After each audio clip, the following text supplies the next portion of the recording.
আজ আমি শেয়ার করব তোমাদের সাথে একটা সহজ পদ্ধতিতে মুরগির মাংসের রেসিপি। এটা খুবই অল্প উপকরণে তৈরি হয়ে যায়। এটা খেতেও খুবই সুস্বাদু আর হেলদি। বাচ্চা থেকে বড় সবাই পছন্দ করবে। তাহলে চলো রেসিপিটা বানানো শুরু করি। বড় বড় টুকরো করে কেটে রাখা 500 গ্রাম মুরগির মাংসর মধ্যে 1 চামচ নুন, 1 চামচ গোলমরিচ দিয়ে মাংসটাকে মেখে কিছুক্ষণ রেখে দেব।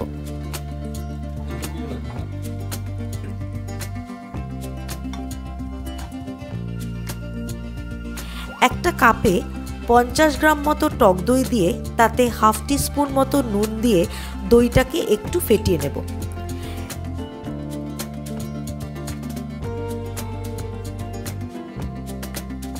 তিন টেবিল স্পুন সাদা তেল কড়াইতে গরম হয়ে এলে তাতে 2 টেবিল স্পুন রসুন বাটা দিয়ে মিডিয়াম ফ্লেমে কিছুক্ষণ ভেজে নেব, যতক্ষণ না রসুনটা থেকে কাঁচা গন্ধটা চলে যাচ্ছে। এবার মেখে রাখা মাংসের পিসগুলো একে একে দিয়ে মাংসটাকে আমরা কিছুক্ষণ ভেজে নেব, যতক্ষণ না মাংসের রংটা সাদা সাদা হয়ে আসছে।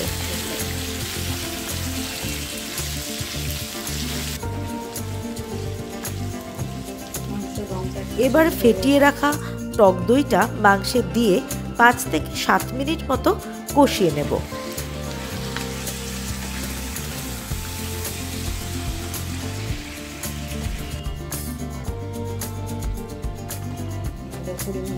কষে এলে 2 টিস্পুন মতো ক্রাশ করা গোলমরিচ দিয়ে আরও 3 থেকে 4 মিনিট মতো নেড়ে নেব।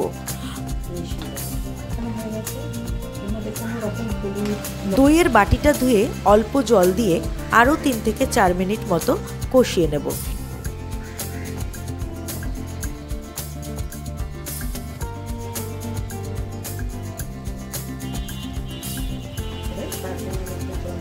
এবার মাংস সেদ্ধর জন্য পরিমাণ মতো জল দিয়ে দেব। জল ফুটে এলে ঢাকা দিয়ে দেব।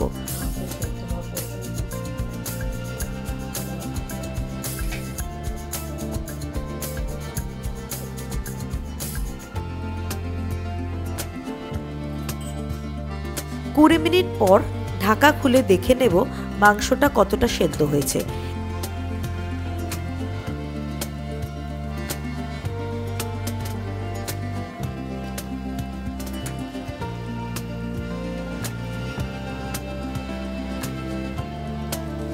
এখানে আমাদের মাংস সেদ্ধ হয়ে এসেছে।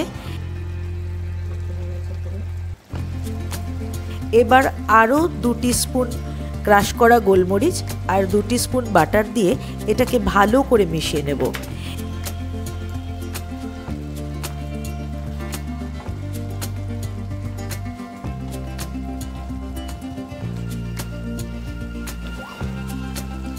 এবার এটাকে ঢেকে গ্যাস অফ করে 5 মিনিট মতো স্ট্যান্ডিং টাইমে রেখে দেব। তো তৈরি হয়ে গেছে আমাদের দই গোলমরিচ মুরগি। এটা রুমালি রুটির সাথে খেতে সব থেকে বেশি ভালো লাগে। আর রেসিপিটা যদি তোমাদের ভালো লেগে থাকে তাহলে একটা লাইক আর কমেন্ট করে জানিও। আবার দেখা হচ্ছে অন্য কোনো রেসিপি নিয়ে পরের ভিডিওতে।